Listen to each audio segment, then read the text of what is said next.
Trying to remember a simple way of being, a simple way of being in my mind,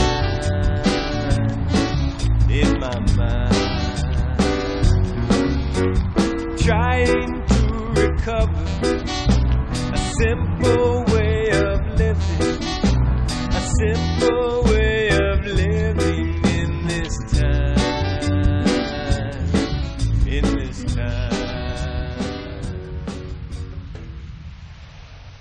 I would be walking out there and I would be singing it. Don't forget what you knew before you withdrew from dwelling in heaven's domain. Recall your affinity with dazzling divinity, and in that presence remember with gratitude, life is beatitude, even its sorrows and pain. For we're all in God's grace, every time, every place, and forever she will reign. Ron Ratner, a retired lawyer who lives in San Francisco, California, has been on a path of spiritual awakening since his divorce in the late 70s.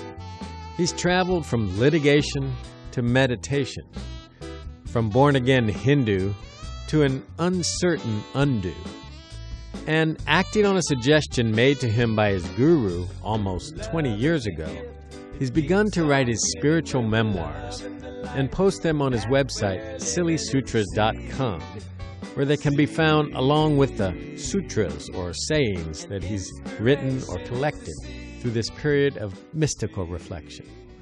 In this crazy age of mental malaise, we're lost in a mental maze, caught in a labyrinth of thought. Without a doubt, to find our way out, we must know the way we got in.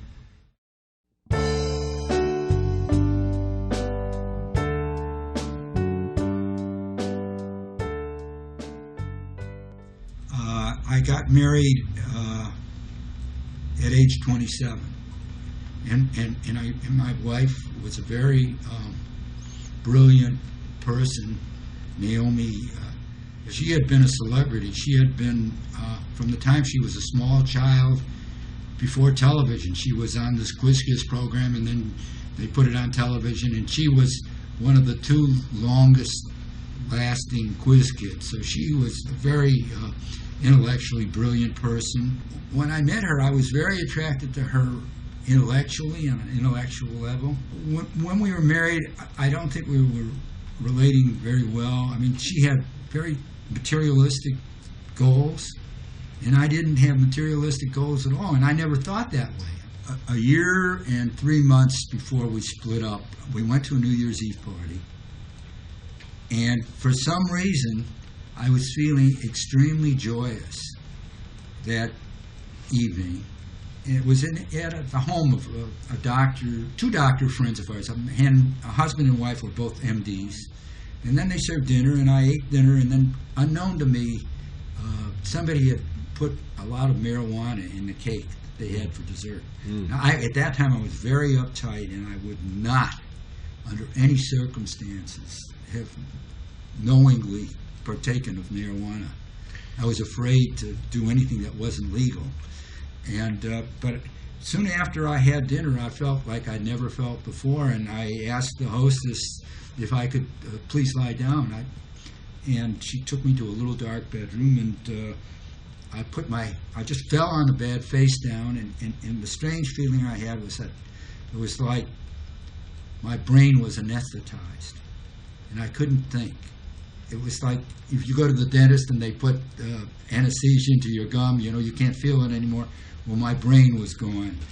But the next thing I knew, it was this totally dark room, and I was on the ceiling of the room looking down at my body, which was face down on a pillow below me. And that's when I had this experience of, with every thought, I saw a kaleidoscopic, colored, shaped image.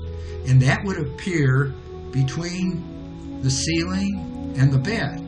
So there I was, the experience I was having. I was at the ceiling, my body was face down on the pillow, and my thoughts were floating above my body. I was so frightened that I didn't talk to anybody about this for a year and a half. And I tried to figure out what was going on, what was happening. And I suddenly had this little aha moment, which related back to that experience on New Year's Eve, that previous New Year's Eve. And it was, you're not what you think you are. You're not your soap opera. You're not your story. You're not a concept. You thought you've gone through life as a concept. You've gone through life as a secular Jewish attorney who got married and had a couple of kids, but you're not that. In other words, you're not your idea of what you are. You're not your body, and you're not your thoughts. You're beyond that. That was the beginning, and from then on, I had so many miraculous experiences that it really blew my mind. I mean, and it's in the process. It's still blowing my mind because I can't explain it. Who can explain it? Who can tell you why? Fools give you reasons. Wise ones never try. You can't explain it.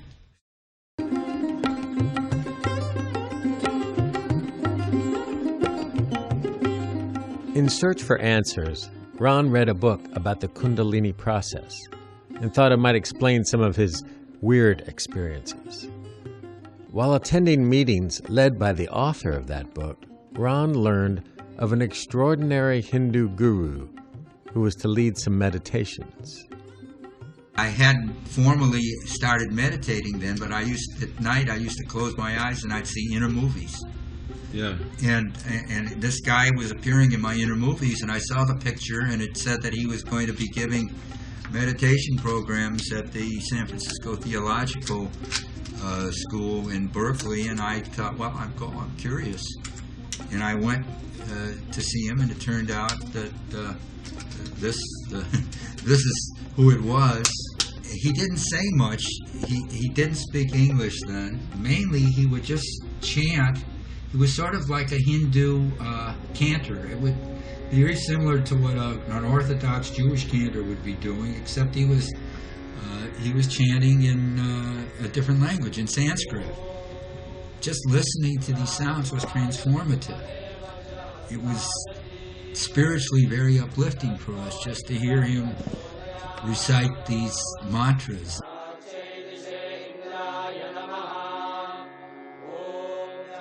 His name was Sri Dhyan Yogi, but we called him Guruji or Dhyan Yogi. And so I felt kind of funny the first night, and he was giving similar programs for the week, so I came back the next night. One more night I went, and when I came back, I came into my room and I felt really, really strange.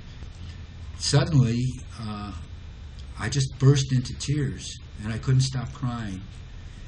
And as I was crying, suddenly there manifested in my inner vision a tiny blue, luminescent blue circle. Gradually, that blue circle got bigger and bigger and bigger, and widened and widened. Then suddenly,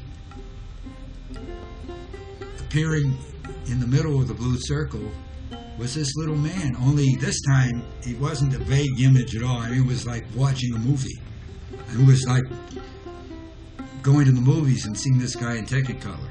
And there he was. And I thought, wow, I don't know what he's doing, but he's definitely got some tricks. 2 years after his spiritual rebirth experience, Ron received a spiritual initiation from Sri Jaan Yogi, or Guruji.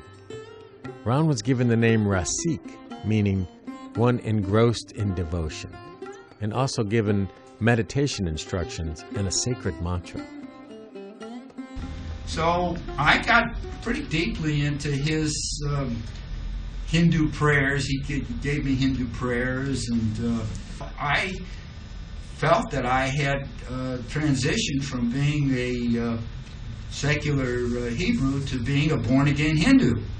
And this went on for a number of years.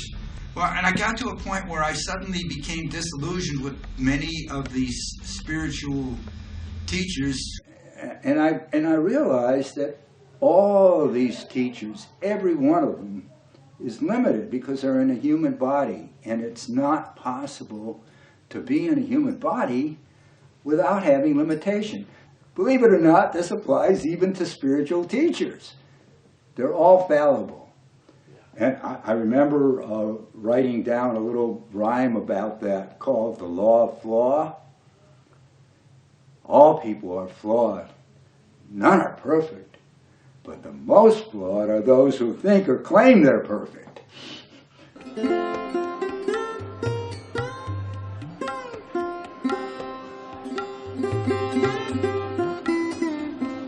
Something opened up for me, and I thought, okay, from now on, I'm going to be my own guru.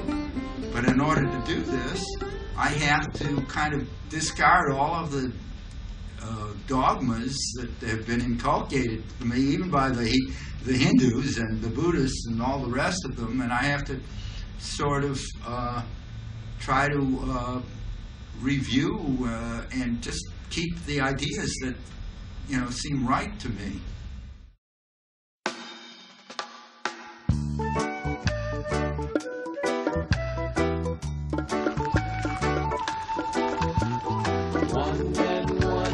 One is one in my garden under the sun. One is one in my garden under the sun. Walking for me is kind of a spiritual practice. I have no expectations when I start a walk, and I don't usually have much on my mind. There may be, at a subconscious level, some issues that I'm working out, but just as if when you go to sleep and you wake up in the morning, sometimes you wake up with the answers to questions that have been processed. I don't think about things, and the answers sometimes come to me in thoughts, or they sometimes come to me in experiences.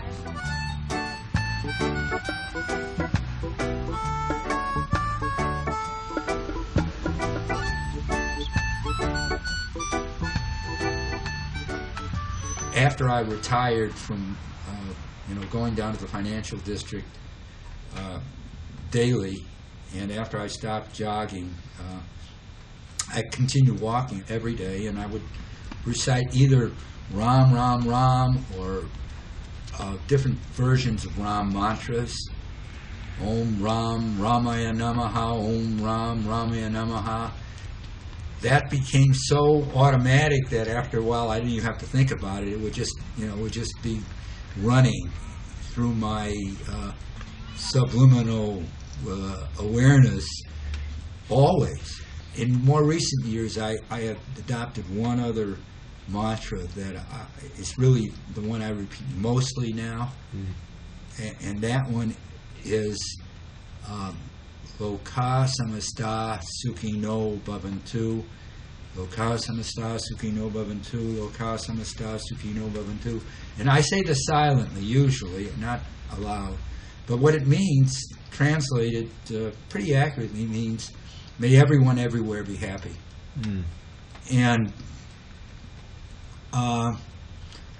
At this stage of my life, I would say that's my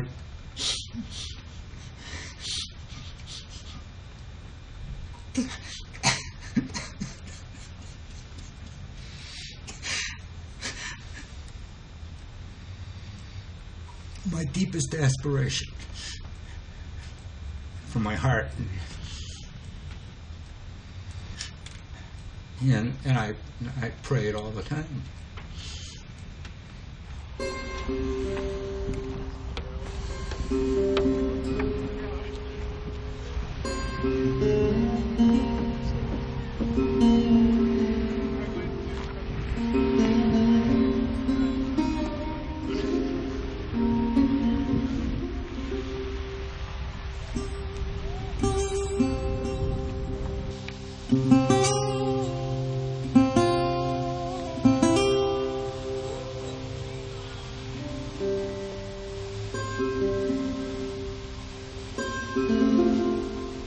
Early in my life, I used to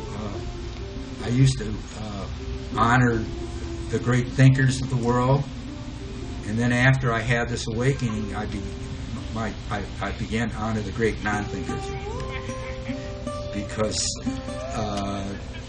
to me, you have to quiet the mind in order to allow the voice of your heart to communicate with you. So I think I once wrote down my meditation instructions. Let's see if I can remember them. I'm not sure I can. I think it was close your eyes, open your heart, and listen.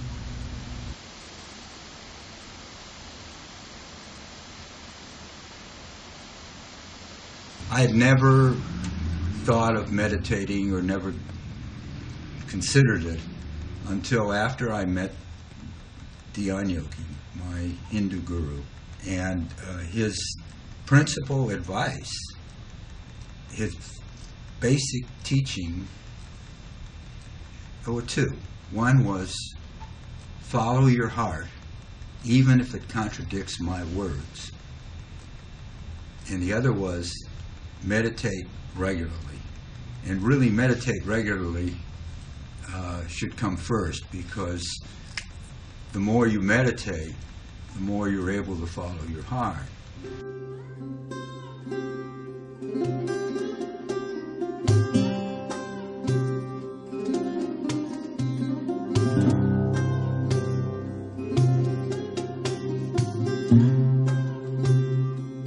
Inner infinity spawns outer reality.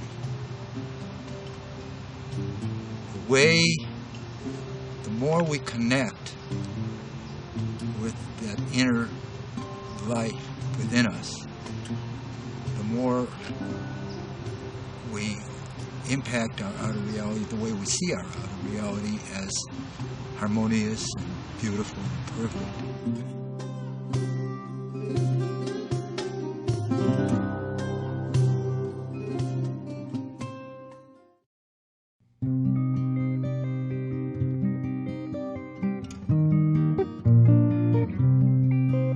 Because as Einstein reminds us, the universe is just an illusion and time and space are just ideas. Weaving its way with endless threads, the universe is a web. At the intersections is where we're at. Each of us a luminescent being. We're not alone. It all relates. Reflections of light from all the other beings. For those who have eyes to see. Synchronicity. Synchronicity. Well, Ron is quite a unique character, and synchronicity is one of Ron's themes. And I believe that there is a lot to that. I think that at our core, each of us are part of the same oneness, and so there's a connectedness that we all have. And this connectedness, I think, manifests itself, and we all have our own karma and destiny and discoveries to make and so forth, and I think the inner self, the higher self, is leading us to that point, and I think things don't always happen by accident, and I've experienced that. It's nature's way, outside of time, inner connection and harmony. For those who have eyes to see, synchronicity.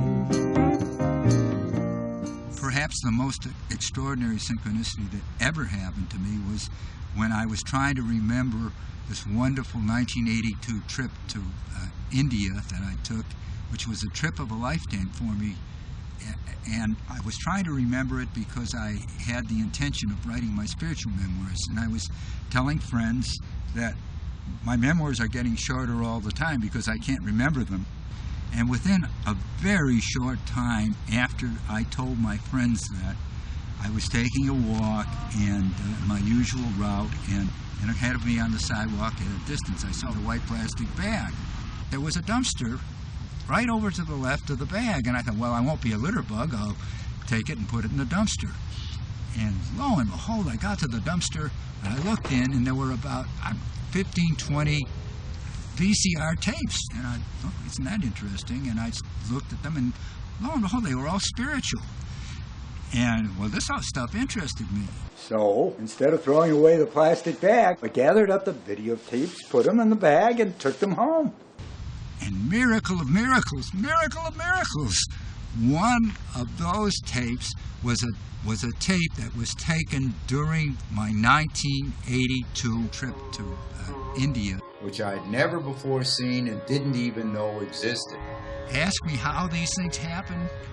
I have theories, but again, to me, the important thing to remember is that there's an unseen hand. You know, somebody said it's God's way of remaining anonymous. It's now and now and now and now, no coincidence, just manifestations of our thoughts and our intentions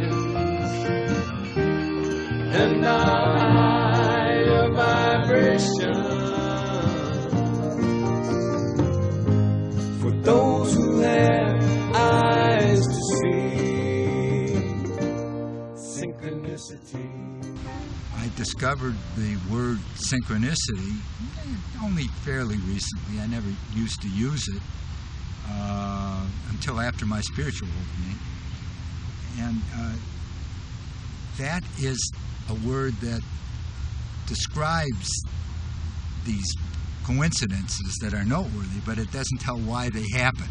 I just don't know, but they remind me that there is an unseen power in the universe which is working to harmonize everything, and it seems that my experience has been that the less I get in the way, when I let go, I have more and more of these experiences that the universe is somehow organizing my life for me. For those who have eyes to see, synchronicity, synchronicity, synchronicity, synchronicity, where synchronicity.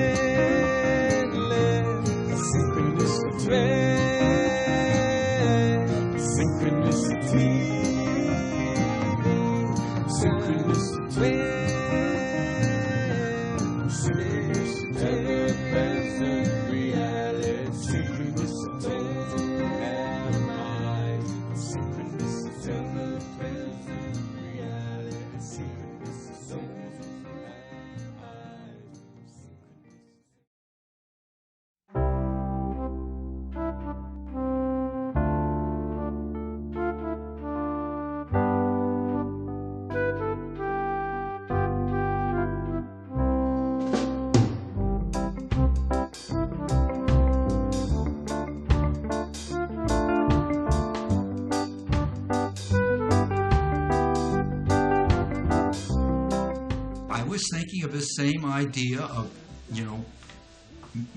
metamorphosis and breaking open the karmic cocoon. And while I was taking my walks, this idea manifested in a song, and it goes something like this: we're just butterflies, we're just butterflies, we're just butterflies in a caterpillar world. After many moons in our cocoons, totally transformed we've been, from chrysalis to crystalline, then leaving cares and apprehensions, we've flown to joyous new dimensions. But the world keeps creeping and crawling, so we're just flying and calling. Come be butterflies, come be butterflies, come be butterflies in a caterpillar world. What I realized was that each of us, like the butterfly, has created our own cocoon. The caterpillar creates a cocoon by itself, and then it emerges from that cocoon. We create our own cocoons with our thoughts, words, and deeds. Now that, on a subtle level, is hard to understand, but you might call it a karmic cocoon. And we can break through and beyond that karmic cocoon the same way that we created it, by transforming our thoughts, words, and deeds into positive ways. Come and claim your prize, to be very wise. Come be butterflies in a caterpillar world. Free spirit, really, I don't think the free spirit was around for the first many years of my life. But I think it really was after he and my mom split up that he started to sort of crack open. And I remember walking down Telegraph Avenue with my dad. I think Josh was there too. And my dad was, he was not walking. He was like on the beach and singing operatically. I was an adolescent or a pre-adolescent, and I think I thought it was funny, but I was also embarrassed in a way that,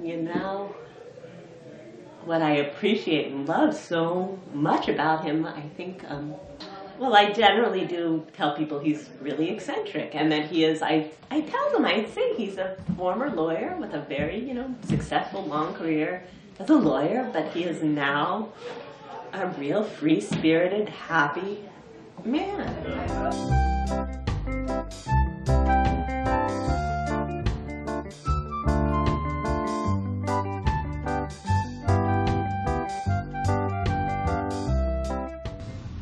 What is real? Think about that.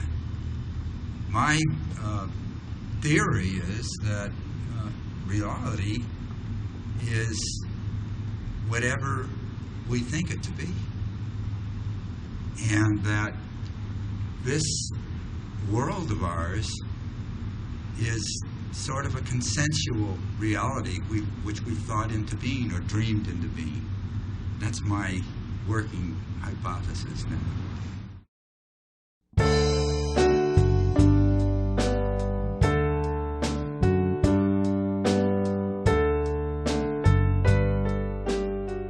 If you think about God always, then you'll see God in everything. One of my sutras that I wrote some years ago was a question and answer exchange on that subject. Question: Is it possible to see God? Answer. Everyone sees God everywhere, but few know it. The idea of God is an idea that has a lot of different meanings to different people. And some people use the idea of God to separate themselves from other people, like, my God is better than your God. You know that whole singing. And my sense is that there is a power from which everything in nature emanates. And everything in nature is perfectly arranged.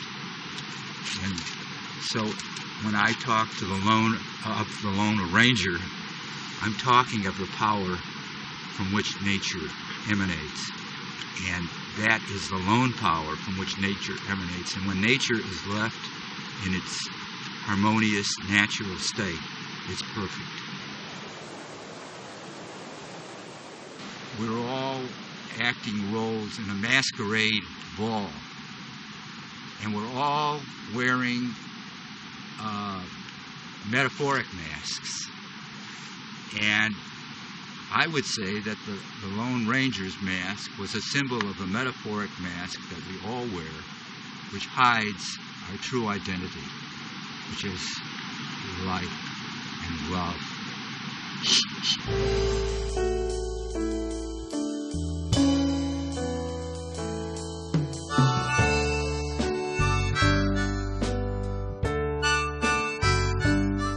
One of my heroes, Albert Einstein, once said, there are two ways to be in this world. Either everything is a miracle or nothing is a miracle. And Einstein, who was one of the most brilliant human beings, in recorded history, went through life with a sense of wonder and awe at the mystery of it all and how little we know. And with the grace of the Lone Ranger, I've gotten to a place like that. Everything to me is a miracle, more and more.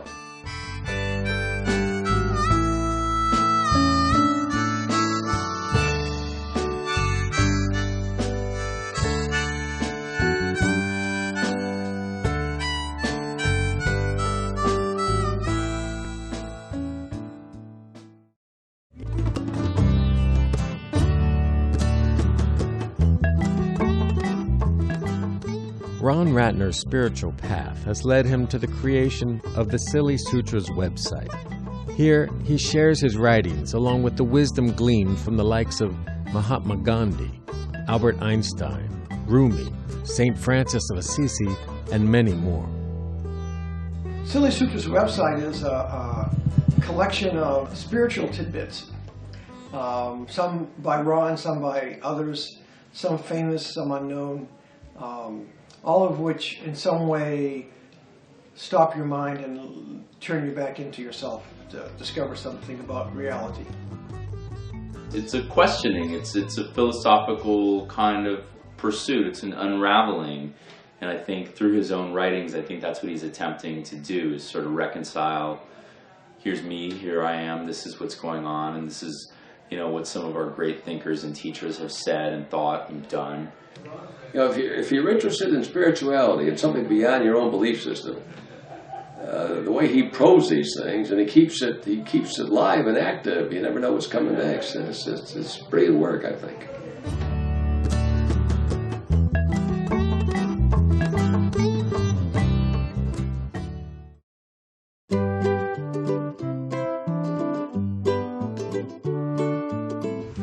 And what I have found, the simplest way of elevating one's own spirits and those of others is just smiling. In recent years, I've apparently unknowingly gotten a lot happier than ever before. And apparently, when I take these long walks, I often unknowingly have a shit-eating grin on my face. Because what happens is I'm walking along and people start smiling at me. And I realize that they're just smiling back. But it's a wonderful, instant way of communicating love. I think he's a free spirit who is surfing the moment in this way. Like, and at the party thing, you could see it. Like, you know, the birthday song, you start playing a birthday song, and he comes up and starts dancing along, and the butterfly song, and he's singing along, and the toast, and he's crying, and living in the moment. That attitude of gratitude that he brings, I think, is really clear in his appreciation of the people around him and of every little thing. To be wishless. Because as long as we're wishing, we'll ever be wanting. But since I'm not quite yet to the top of the wish list with the Buddhas, I will share a wish that I share many times every day in Sanskrit. May everyone everywhere be happy. Yeah. But the world keeps creeping and crawling, so we're just flying and calling. Come be butterflies, come be butterflies, come be butterflies in a caterpillar world. While we are living, while we are breathing, while we are messing around, while we've been waiting, while we were debating how everything is going down. The Lone Ranger rolls the ball. The Lone Ranger makes the call. The Lone Ranger arranged it all.